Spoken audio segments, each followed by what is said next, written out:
বাংলায় বিজেপি ক্ষমতায় এলে থাকবে না কাঁটাতার, এক হয়ে যাবে ভারত বাংলাদেশ। রানাঘাটের পদ্ম সাংসদের মন্তব্যে বিতর্ক। আমরা কথা দিচ্ছি যে এবার যদি আমরা জিতি, মাঝে বাংলাদেশের সঙ্গে কাঁটাতারের বেড়া আমরা রাখবো না। এক ছিল, আগামী দিন এক হয়ে যাবে।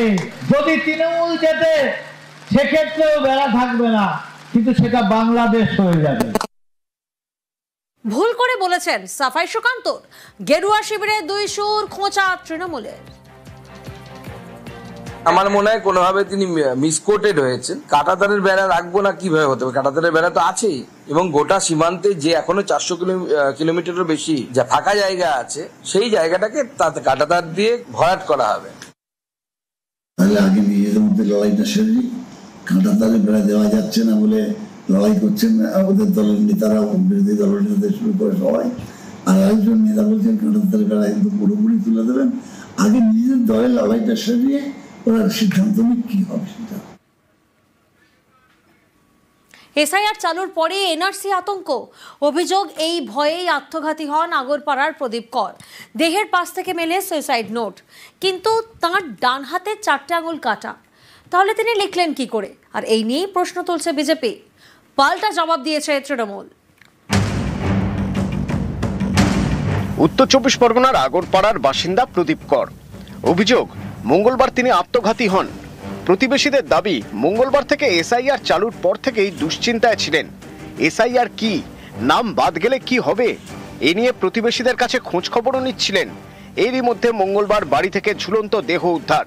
তার দেহের পাশ থেকে মেলে ডায়েরি, যাকে সুইসাইড নোট হিসেবে দেখছে পুলিশ। সেখানে লেখা, আমার মৃত্যুর জন্য দায়ী এনআরসি। এ নিয়ে তো রাজ্য রাজনীতিতে শোরগোল পড়ে যায়। এরই মাঝে বিতর্ক তৈরি হয়েছে মৃতের ডান হাতের আঙুল নিয়ে। একটা মানুষের একটা ডান আঙুল না থাকলে, একটা ডান আঙুল না থাকলে যেটা হতে পারে একটা স্বাভাবিক বিষয়, সেটা বুঝে নিতে হয়। মানে ডান হাতের কোনো আঙুলই ছিল না, মানে অর্ধেক আঙুল ছিল না। হাত ছিল। খাওয়া দাওয়া কি ডান হাতে না বাঁ হাতে করতে পারলো নাকি? এ নিয়ে ময়দানে নেমে পড়েছে বিজেপি। তো পুরো সাজানো, সব লোক জানে। এখন 7ই ফেব্রুয়ারি পর্যন্ত গাছ থেকে পড়ে গেলে, বাজ পড়ে মারা গেলেও এইসব করবে। সম্পূর্ণ মিথ্যা, সাজানো। ওই হাতের অক্ষরও উনার নয়। এদের যদি জম থাকে ওই চিঠিটা সেন্ট্রাল ফরেন্সিক ল্যাবে পাঠানো। ও রাজ্য সরকারের ফরেন্সিক, এখানে কি হয় ফরেন্সিক জানে। সেন্ট্রাল ফরেন্সিক ল্যাবে হোক এবং হাইকোর্টের তত্ত্বাবধানে হোক। বলছি দাদা, একজন তাহলে দুধ কা দুধ পানি কা পানি হয়ে যাবে। প্রদীপ করকে দেখা যাচ্ছে তিনি রান্না করছেন, তার বাঁ হাতকে মূলত ব্যবহার করছেন খুন্তিটির জন্য, এবং একটা পিকনিকে, মানে বাড়ির ছোট্ট 4টে আলু নয়, ওটার মধ্যে অন্তত 40 পিস আলু আছে, এবং খুব সক্রিয়ভাবে রান্না করছেন। ফলে একজনের মৃত্যু নিয়ে ডান হাত অকেজ লিখলেন কি করে, তার মৃত্যু নিয়ে কটাক্ষ না করে আমার মনে হয় this is a unfortunate case and related to this panic of SIR NRC related panic. বৃহস্পতিবার খড়দা থানায় যায় প্রদীপ করের পরিবার। এসআইআর এনআরসি আতঙ্কে প্রদীপ আত্মহত্যা করেন বলে লিখিত অভিযোগ জানান, তদন্তের দাবি করেন। এই ইস্যুতে পথে নেমে পড়েছে তৃণমূল। জাস্টিস ফর প্রদীপ কর, এই স্লোগান তুলে বৃহস্পতিবার আগরপাড়ায় মিছিল করে তৃণমূল।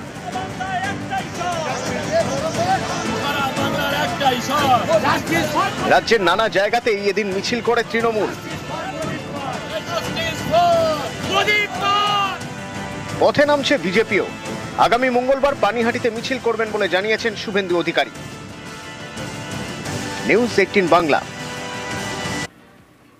অনুপ্রবেশ ইস্যুতে বিরোধীদের কড়া আক্রমণ মোদীর। ভোট ব্যাংকের রাজনীতির অভিযোগ তুলে চড়া আসুর। সব অনুপ্রবেশকারীকে দেশ ছাড়া করা হবে, হুঙ্কার প্রধানমন্ত্রীর। वोट बैंक की राजनीति के लिए राष्ट्र की सुरक्षा को जानबूझकर खतरे में डाला गया।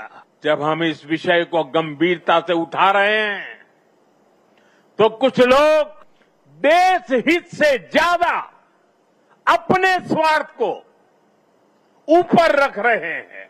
ये लोग घुसपैठियों को अधिकार दिलाने के लिए राजनीतिक लड़ाई लड़ रहे हैं। इनको लगता है कि देश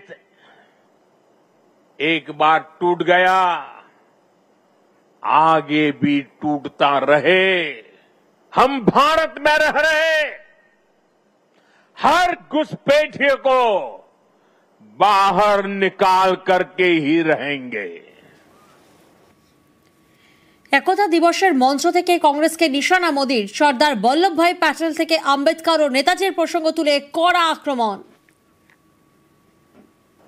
आजादी के बाद जिन लोगों को देश ने दायित्व सौंपा, उन्हीं लोगों ने वी द पीपल की स्पिरिट की हत्या करने का प्रयास किया।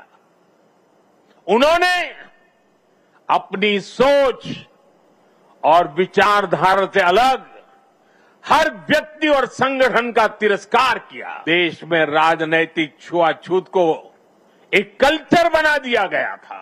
हम सभी को पता है कांग्रेस सरकारों में सरदार पटेल और उनकी लेगेसी के साथ क्या क्या हुआ है। इन लोगों ने बाबा साहब आम्बेडकर के साथ जीते जी और उनके जाने के बाद भी क्या किया, नेताजी सुभाष चंद्र के साथ क्या किया, डॉक्टर लोहिया और जयप्रकाश नारायण जैसे लोगों के साथ भी कांग्रेस ने यही किया। हमें गर्व है देश को बांटने वाली इस राजनीतिक छुआछूत को खत्म किया है। কংগ্রেসের বিরুদ্ধে মিথ্যাচার, ইতিহাস মুছে ফেলার চেষ্টা নরেন্দ্র মোদীর। পাল্টা তো মল্লিকার্জুন খাড়গে।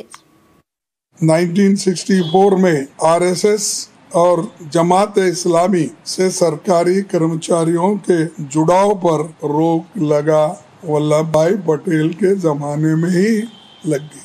कांग्रेस को हर बात के लिए दोष देते हैं, लेकिन आपके करतूत क्या है वो आप देख लीजिए। आपको कुर्सी मिली इसीलिए पूरा इतिहास को मिटाने का कोशिश मत करो। ये हमेशा पंडित जवाहरलाल नेहरू जी और वल्लभ भाई पटेल को झगड़ा लगाने की कोशिश करते। नेहरू जी ने खुद यह कहा है, भारत की एकता का शिल्पी, और पटेल जी ने नेहरू को कहा देश के आदर्श और जनता के नेता। পরিবারতন্ত্র থেকে সন্ত্রাসবাদ, একের পর এক ইস্যুতে কংগ্রেসকে নিশানা মোদীর। কাশ্মীরের প্রসঙ্গ টেনেও হাত শিবিরকে তোপ। सरदार साहब ने देश की संप्रभुता को सबसे ऊपर रखा, लेकिन दुर्भाग्य से सरदार साहब के निधन के बाद के वर्षों में देश की संप्रभुता को लेकर तब की सरकारों में उतनी गंभीरता नहीं रही। सरदार साहब की नीतियों पर चलने की जगह रीढ़ विहीन रवैये को चुना।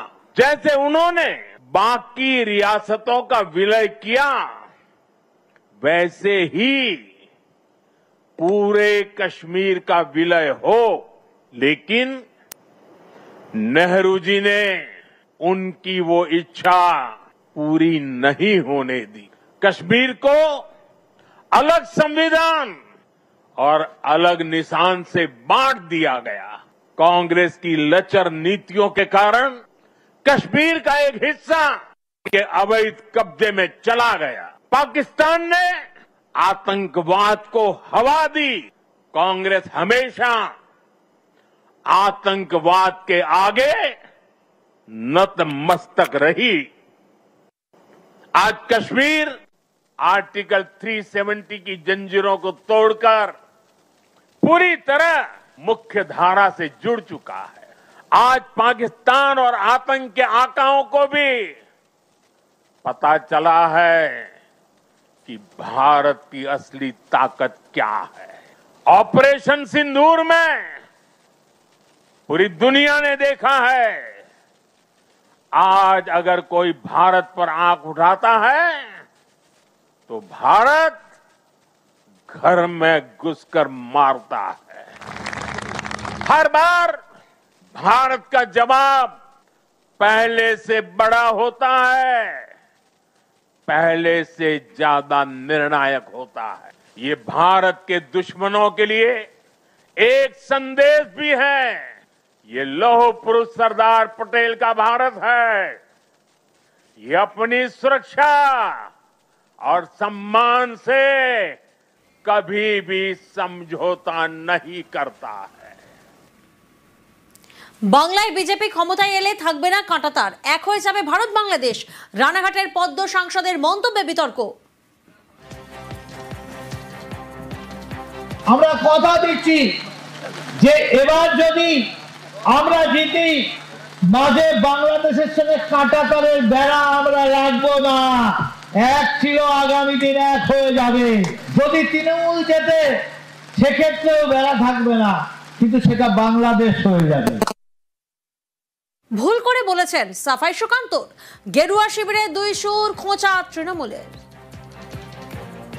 আমার মনে হয় কোনোভাবে তিনি মিসকোটেড হয়েছেন। কাঁটাতারের বেড়া রাখবো না কিভাবে হতে পারে, কাঁটাতারের বেড়া তো আছেই, এবং গোটা সীমান্তে যে এখনো 400 কিলোমিটারের বেশি যা ফাঁকা জায়গা আছে, সেই জায়গাটাকে কাঁটাতার দিয়ে ভরাট করা হবে।